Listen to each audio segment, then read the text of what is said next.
Easy way channel में आपका सबका स्वागत है। आज की रेसिपी है मसालेदार ढाबा स्टाइल अंडा करी। टेस्टी अंडा करी बनाने का आसान तरीका शेयर करने जा रही हूँ।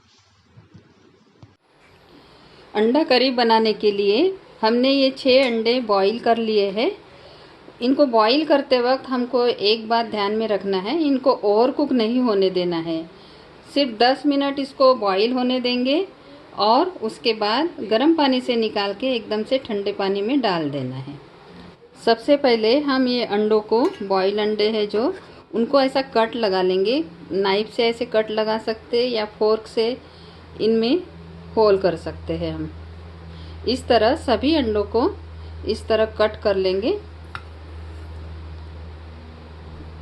इस तरह कट लगा देना है। सभी अंडों को ऐसा कर लेंगे। ये अंडों को हमने कट कर लिया है। अब इसमें हम डालेंगे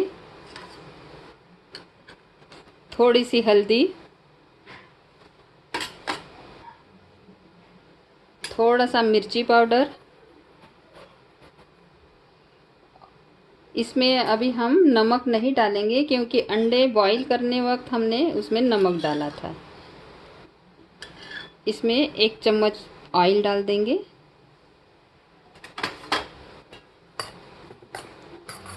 और इनको अच्छे से मिला लेंगे।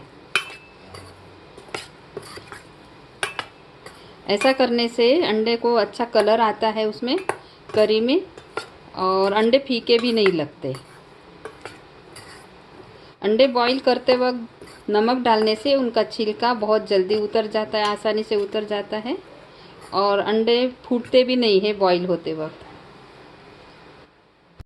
आज हम अंडा करी राई तेल में बनाएंगे।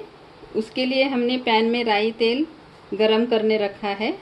राई तेल में जब सब्जियां बनाते हैं तो ये राई तेल को पहले खूब गरम होने देना पड़ता है, इसकी भाप निकल जाए तो उसका कलर थोड़ा चेंज हो जाता है। फिर अब इसकी भाप पूरी निकल जा रही है। अब इसको हम आंच एकदम कम कर देंगे और ये तेल को थोड़ा ठंडा होने देंगे। ये तेल को हमने थोड़ा ठंडा होने दिया है। अब इसमें हम हाई फ्लेम पर इन अंडों को थोड़ा गोल्डन कलर आने तक फ्राई कर लेंगे।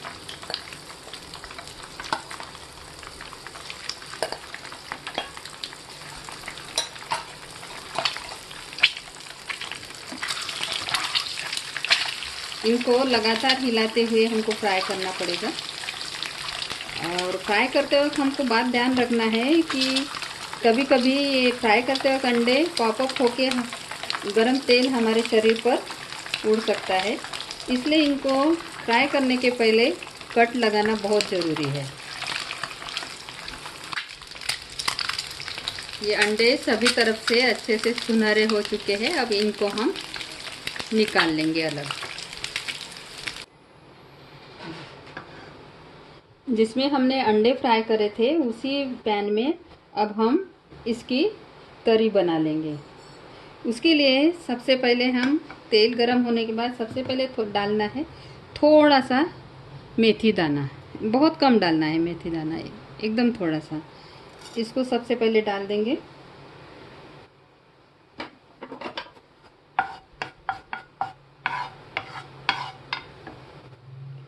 और 1 चम्मच जीरा,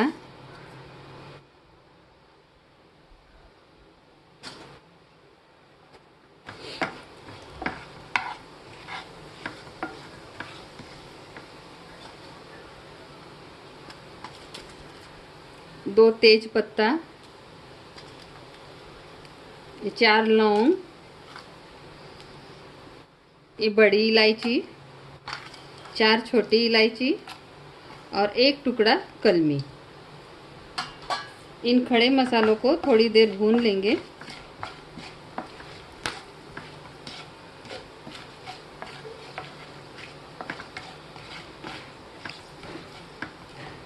ये हल्का हल्का भून गया है। अब इसमें हम डालेंगे प्याज। हमने 3 प्याज मीडियम साइज़ के बारीक काट के रखे थे, उसको डाल देंगे।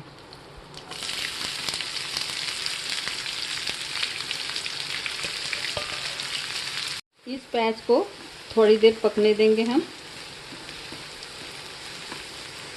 और इसमें हम डालेंगे 2 से 3 चम्मच अदरक लहसुन का पेस्ट।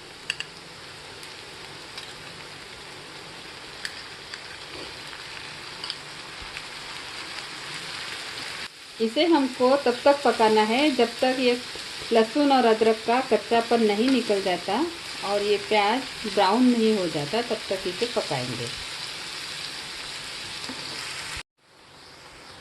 अब ये प्याज ब्राउन हो गए हैं। अब हम आंच कम कर देंगे और इसमें सूखे मसाले डालेंगे। ये 2 खड़ी लाल मिर्चें भी डाल देंगे।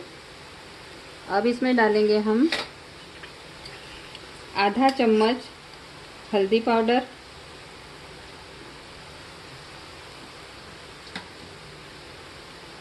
1 चम्मच मिर्ची पाउडर,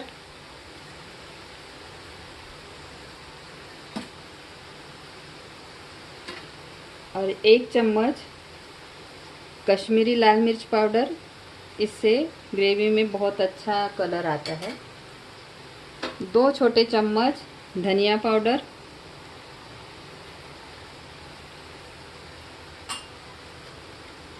1 चम्मच गरम मसाला,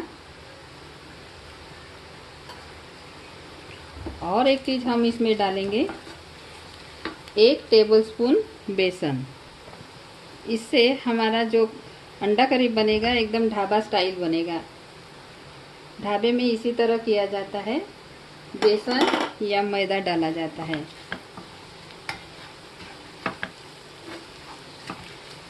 और इसको अभी सब साइड से तेल छूटने तक अच्छे से भून लेंगे।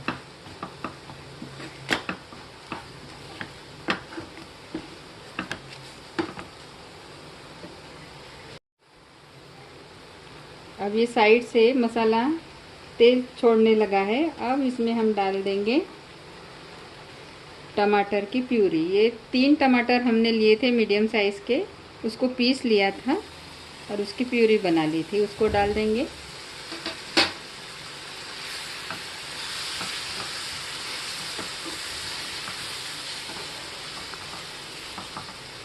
और डालेंगे नमक।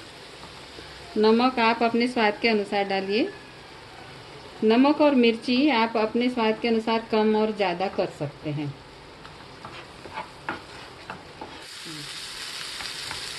साइड से तेल छूटने लगा है, इसका मतलब हमारा मसाला अच्छे से पक गया है। अब इसमें हम डालेंगे, इसको थोड़ा पतला कर लेंगे। जिस तरह ग्रेवी होना, आपको ज़्यादा पतली होना कम पतली होना, उतना पानी डाल सकते हैं आप।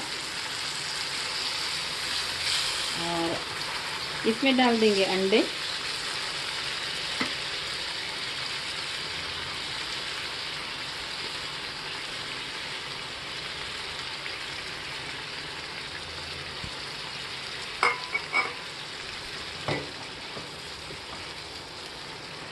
और ऊपर से धनिया पत्ती डाल देंगे।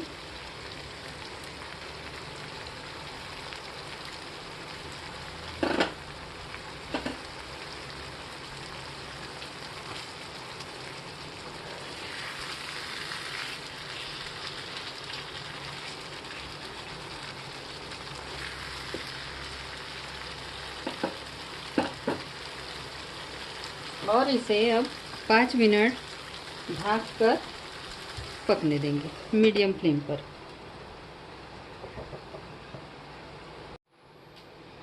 5 मिनट पक गई है ये ग्रेवी। अभी इसको 5 मिनट हम ढक्कन ढककर आंच बंद कर देंगे और इसको ऐसे ही 5 मिनट के लिए छोड़ देना है। अब 5 मिनट हमने ऐसे ही छोड़ दिए थे। अब देखते हैं हमारी अंडा करी कैसे बनी है। ये देखिए कितना अच्छा टेक्सचर आया है, बिल्कुल ढाबे स्टाइल में आया है अंडा करी का टेक्सचर। ये देखिए,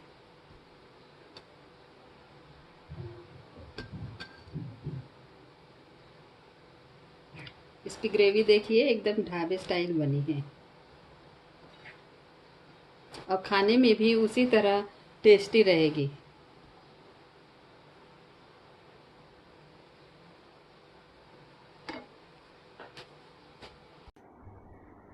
आप भी इस रेसिपी को ट्राई करें।